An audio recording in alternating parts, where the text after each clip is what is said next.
नमस्कार, आप देख रहे हैं आज तक। आपके साथ मैं हूं सईद अंसारी। 14 जून को मुंबई में क्या हुआ? एक्टर सुशांत सिंह राजपूत ने आत्महत्या की या उनकी हत्या हुई?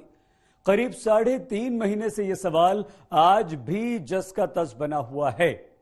पहले मुंबई पुलिस, फिर बिहार पुलिस, फिर सीबीआई, बाद में एम्स का एक्सपर्ट पैनल भी इसमें शामिल हुआ, लेकिन अभी तक किसी के हाथ कोई ठोस सबूत या ठोस नतीजा नहीं आया। एम्स के पैनल की जिस रिपोर्ट का आपको हमें सभी को बहुत बेसब्री से इंतजार था, वो रिपोर्ट भी अब आ गई, लेकिन उस रिपोर्ट ने इस गुत्थी को सुलझाने के बजाय कई और नए सवाल अब खड़े कर दिए। सुशांत सिंह ने आत्महत्या की या सुशांत की हत्या की गई? सुशांत की मौत को 106 दिन बीत गए।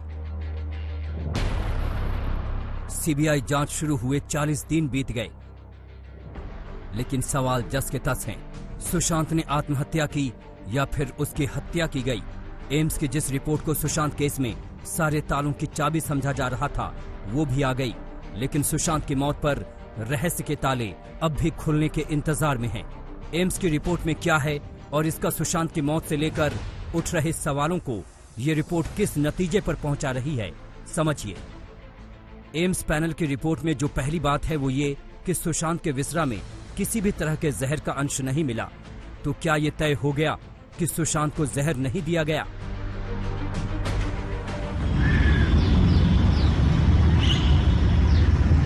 रिया मेरे बेटे सुशांत को लंबे समय से जहर पिलाया करती थी। वो इसकी हत्यारी है। जांच से इंस्पेक्टर को चाहिए कि रिया को और उसके सहयोगी को अविलंब गिरफ्तार करें और उसे सजा दिलाएं। फिलहाल के हिसाब से देखें तो पिता के आरोप ठहर नहीं पा रहे हैं, यानी सुशांत के शरीर में कोई जहर एम्स की फॉरेंसिक टीम को नहीं मिला। लेकिन क्या ये आखिरी सच है? जवाब है नहीं, क्योंकि सुनंदा पुष्कर केस में देश ने देखा था कि कुछ केमिकल भी है दुनिया में जिनकी इंसानी शरीर पर मौजूदगी का पता लगाने की महारत अमेरिकी एजेंसी FBI की फॉरेंसिक लैब के पास है।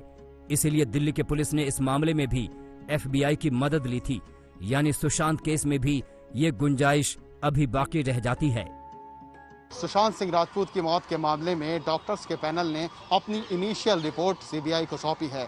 इस रिपोर्ट में यह साफ किया गया है कि जो विसरा कलीना लैब से इन डॉक्टर्स को मिला था, उसमें किसी भी तरह का केमिकल सब्सटेंस या फिर कोई जहरीला पदार्थ नहीं मिला है।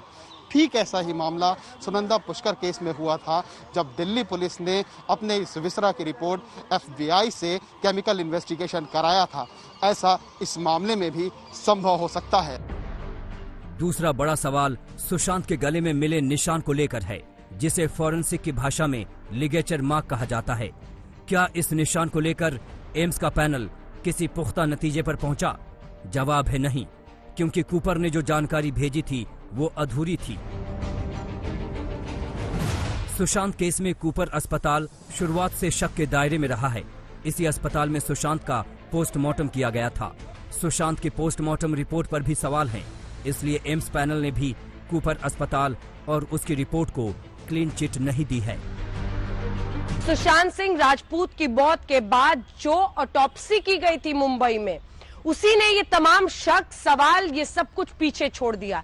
वरना तस्वीर साफ होती, वरना टाइम ऑफ डेथ लिखा होता, वरना शायद आज इस तरह से ये पूरा मामला इतने बड़े विवाद में बदलता ही नहीं।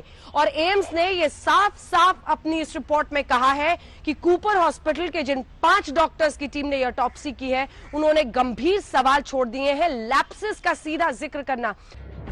अब तीसरा सवाल उठता है कि अगर हत्या की थियरी साबित नहीं हो पा रही, तो आत्महत्या की थियरी में कितना दम है?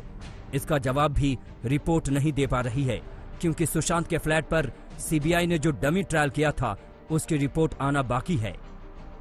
सुशांत के फ्लैट से सुशांत के कपड़ों से कुछ नमूने उठाए गए थे, जिसको जांच के लिए भेजा गया है। उसकी रिपोर्ट अभी तक नहीं आई है। डमी ट्रायल किया गया है, जिसकी CFSL से रिपोर्ट आनी बाकी है। इसके अलावा केमिकल और बायोलॉजिकल के कुछ नमूने जांच के लिए भेजे गए थे, उसकी रिपोर्ट भी आनी बाकी है। एम्स की रिपोर्ट से एक अहम सवाल और उठ रहा है, वो ये कि क्या मुंबई के अस्पताल में सुशांत का विसरा टेस्ट सही ढंग से किया गया? जवाब है नहीं, क्योंकि एम्स की रिपोर्ट में वो विसरा के ड्रग टेस्ट की जानकारी भी चाहिए थी, जो उसे नहीं मिली। एम्स की रिपोर्ट ने सुशांत की मौत के राज से पर्दा उठा दिया है। हालांकि सीबीआई की माने तो वो एम्स की रिपोर्ट को अपने पहले इकट्ठा किए गए सबूत, जिसमें कि लोगों के बयान, इसके अलावा क्राइम सीन का रिक्रिएशन और तीसरी और सबसे महत्वपूर्ण चीज जो इस मामले में आरोपी और संदिग्ध हैं उनके जो बयान दर्ज किए गए थे उससे मिलान करेगी। और मिलान करने के बाद सीबीआई इस नतीजे पर पहुंचेगी कि आखिरकार सुशांत की हत्या की गई थी या ये आत्महत्या का मामला है। तो क्या सुशांत की मौत का सच हमेशा अब सवालों के बीच ही उलझ कर रह जाएगा? क्या एम्स की टीम भी वो सच नहीं निकाल पाएगी जो मुंबई पुलिस की जांच में जाने कहां गुम हो गया? देखिए एम्स के पैनल के चेयरमैन डॉक्टर सुधीर गुप्ता का ये बयान। एम्स और सीबीआई दोनों की जांच एक ही दिशा में है। मामले के कुछ कानूनी पहलू भी हैं। एक तार्किक निष्कर्ष तक पहुंचने के लिए इन्हें भी परखने की जरूरत है। इसमें थोड़ा वक्त लग सकता है। एम्स की टीम सीबीआई के संपर्क में है। जरूरत होने पर आगे भी बैठकें हो सकती हैं। सीबीआई सूत्रों का कहना है कि अभी फिलहाल जो डॉक्टर्स के पैनल से रिपोर्ट मिली है वो कोई फाइनल रिपोर्ट नहीं है। अभी उन्हें सीएफएसएल की कई और रिपोर्ट्स का इंतजार है, जिसके बाद इसके कानूनी पहलुओं पर विचार किया जाएगा और एक फाइनल रिपोर्ट तैयार की जाएगी जिससे यह साबित हो सके कि यह मामला कत्ल का है या फिर खुदकुशी का। उम्मीद तो यही है कि पड़ताल तब तक चलेगी जब तक सच सामने नहीं आ जाता और सुशांत के लिए इंसाफ मांग रहे परिवार और करोड़ों लोगों को तसल्ली नहीं हो जाती कि दूध का दूध और पानी का पानी हो गया। उम्मीद ये भी है कि एक एक्टर की संदिग्ध मौत मनगढ़ंत आरोपों और सियासत का जरिया बनकर न रह जाए और अगर वाकई में कोई सुशांत का गुनहगार है तो अपने अंजाम तक पहुंचे। दिल्ली से अंजना ओम कश्यप, तंसीम हैदर और अरविंद ओझा के साथ मुनीश पांडे, मुंबई आज तक।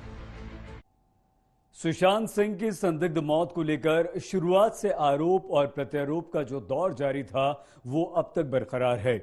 रिया और उसका साथ देने वाले केंद्र और बिहार सरकार पर राजनीतिक मंसूबों का आरोप लगा रहे थे, तो सुशांत का परिवार और उसके पक्ष में खड़ा हुआ बॉलीवुड का एक पक्ष इसके लिए नेपोटिज्म, मूवी माफिया से लेकर ड्रग्स कनेक्शन तक के आरोप लगा रहे थे।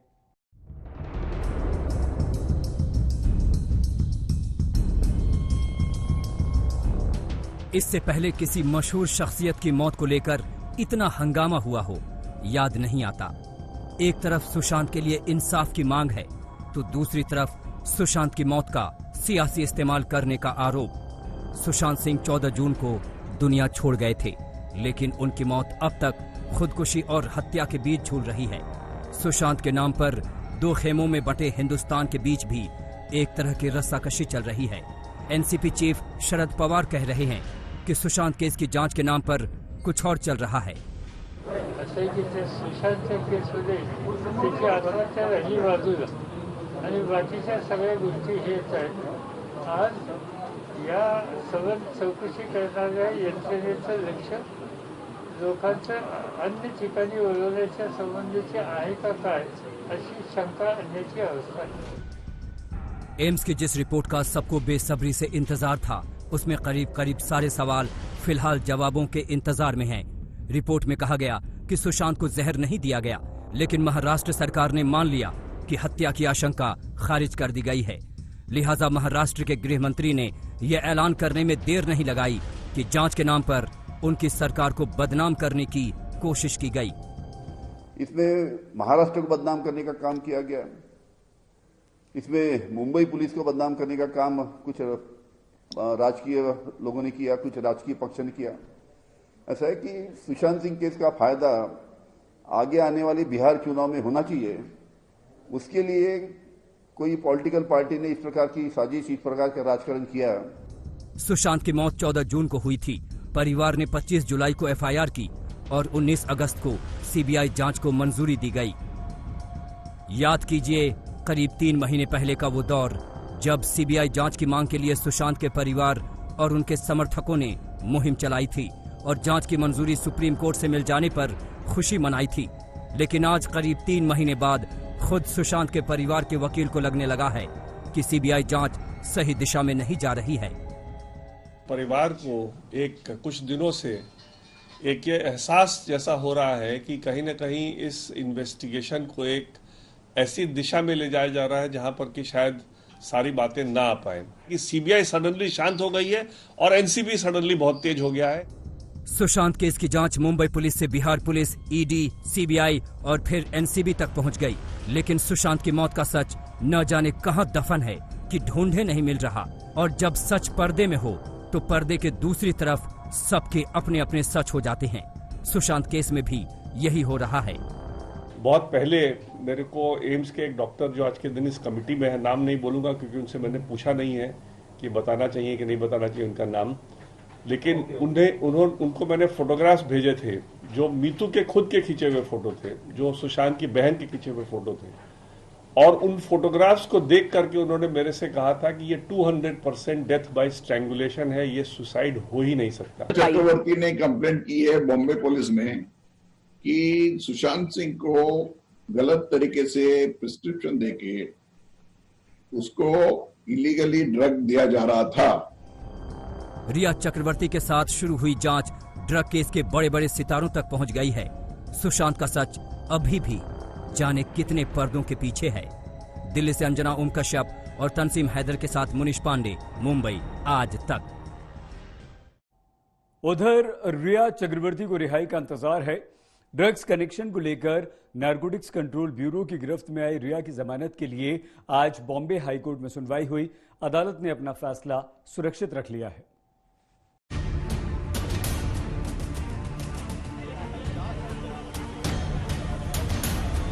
करीब 20 दिनों से जेल में बंद सुशांत सिंह की पूर्व गर्लफ्रेंड रिया चक्रवर्ती को रिहाई का इंतजार है।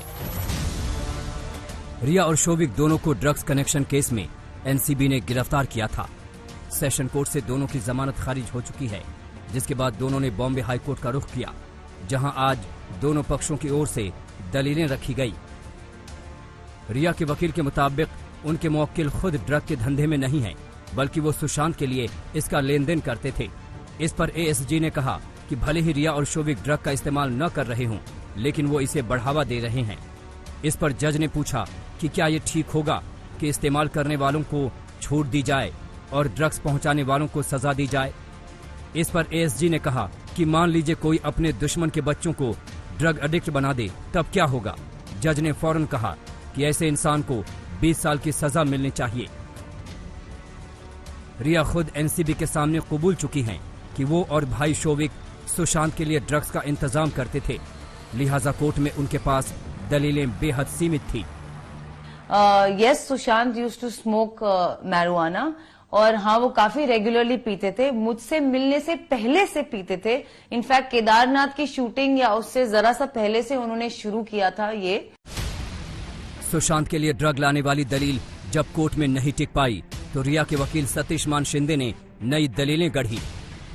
मान शिंदे ने कहा कि सुशांत को ड्रग देने वालों की कमी नहीं थी, उसके साथ 5 लोग रहते थे।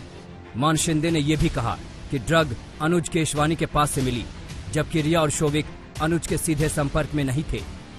दोनों पक्षों की दलीलें सुनने के बाद कोर्ट ने अपना फैसला सुरक्षित कर लिया है। रिया की न्यायिक हिरासत 3 अक्टूबर तक है। अब हाईकोर्ट से राहत नहीं मिली तो 3 अक्टूबर को उसे दोबारा मौका मिल सकता है। मुंबई से मुस्तफा शेख के साथ आज तक ब्यूरो। एक बहुत छोटे से ब्रेक के लिए हम रुक रहे हैं। खबर के लिए सिर्फ आज तक, अफवाह के लिए कोई भी। देखते रहिए आज तक।